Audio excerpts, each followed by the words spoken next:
Vince, this is the distance group, right? Mid-distance, yeah. We've got one boy swims 400 and then really 200-meter swimmers. And they're getting in right away with warm-up with snorkel, pull buoy, and some finger paddles. Is that pretty typical? Yeah, often we do that. I mean, I wouldn't use big paddles in warm-up, but for getting onto their stroke, early catch, connection, I think is very good for them. Yeah, you were talking about that a little bit, just how the paddles kind of help you get into that catch right when you get into the water, because if you don't find the catch early in practice, is that right? I think it's important that with swimming, the best swimmers get onto their stroke early. They catch the water a bit earlier than most of the average swimmers. I think if you can get that going early in your practice and maintain, it's very important.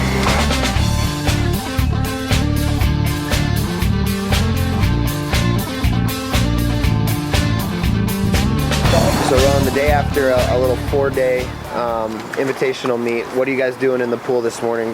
We're just basically rolling the arms over, a bit of recovery, working just up towards 40 beats below the max for most of these guys, just to test them, put a bit of standard on them so they're not just flopping around. But mainly just working on recovery, just mixing it up.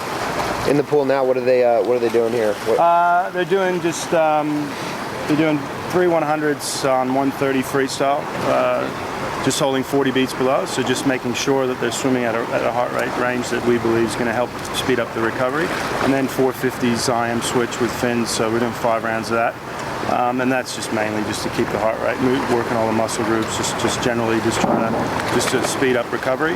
If we just let them get in and flop up, I personally believe we let them get in and flop up and down, it's they're not going to get their heart rate up to a position where I think it can help the recovery regeneration towards. We want to be up Wednesday, being able to get ready for Santa Clara. So the next couple days will be around that real active kind of recovery.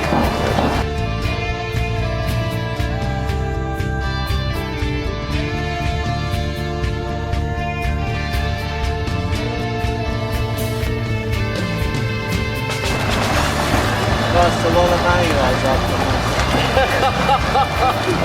We get them from the Great Barrier Reef.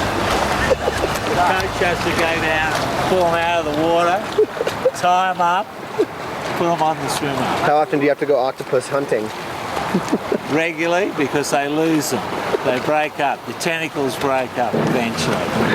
What's the benefit to the octopus resistance as opposed to maybe like a parachute or some other forms of resistance that you can use? Sometimes the parachute floats a little deep, depending on its construction, but it's easy for travel. We can do resistance anytime. Do it fast, or at the moment we're just doing slow swimming, so good technique. Once again, it helps them to be more aware of the front end of their stroke.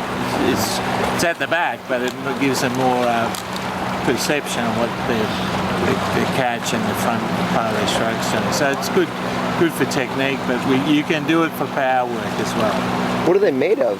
They're just foam, sponge, just what your mattress, the old mattresses used to be made of. Yeah. Did you? Do they produce that, or is that something you have to make yourself? No, we just buy them from Clark Rubber, which is the store we have back home, and just tie them up with a rope.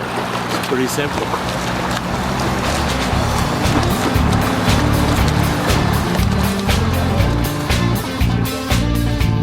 So Michael, after a 4-day meet like you guys just got done with, what are you doing in the water the morning after to kind of swim it out of them? Yeah, really just doing a bit of aerobic work this morning. The distance guy this morning is only doing 4K, and the other guys are just doing 3K this morning. Like, I think what you've got to take into consideration with the week is all the racing they did on the weekend. Saturdays and Sundays, they don't normally swim Saturday afternoon and Sunday.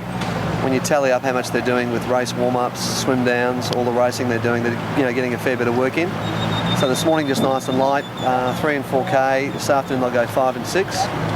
So the majority of the group will go 5, and the distance pool will go 6. And we'll keep that pattern up through to Wednesday.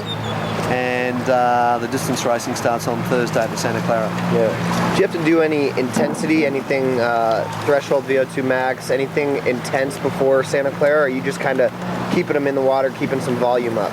I think what we'll probably do, I was thinking about it last night, probably just a little bit more race pace type work. So we won't go back into any hard main sets or anything else. What we might do is a bit of maintenance work, and I think the best way of doing the maintenance work we've found is by doing, like, you know, for the distance kids or middle distance kids, descend 100s.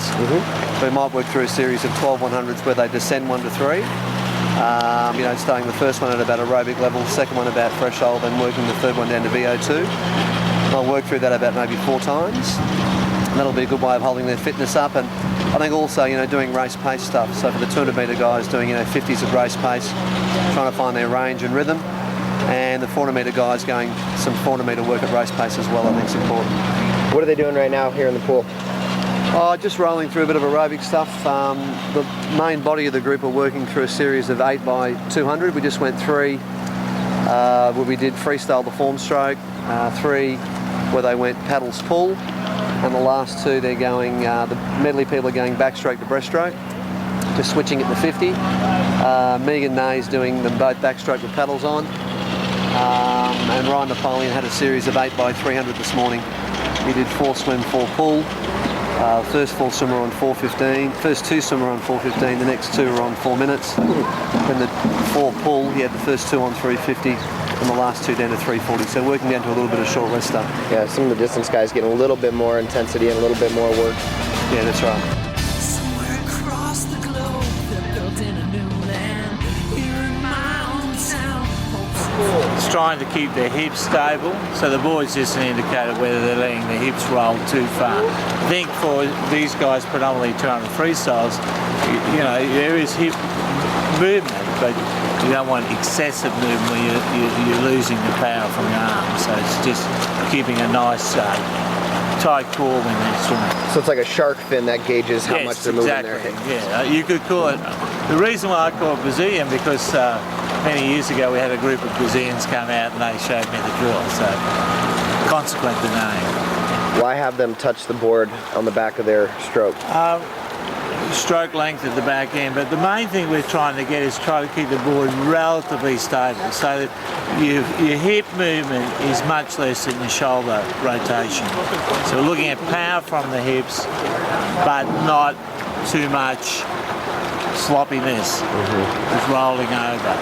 So if they're doing it properly, Pat's doing it better now because the board's a little bit more stable. It will move, but you don't want to be flopping over too far. And then, like you said, that end of the stroke, just to make sure that they're finishing all the way through. It's just a finish thing, distance per stroke, basically, at the back end in particular.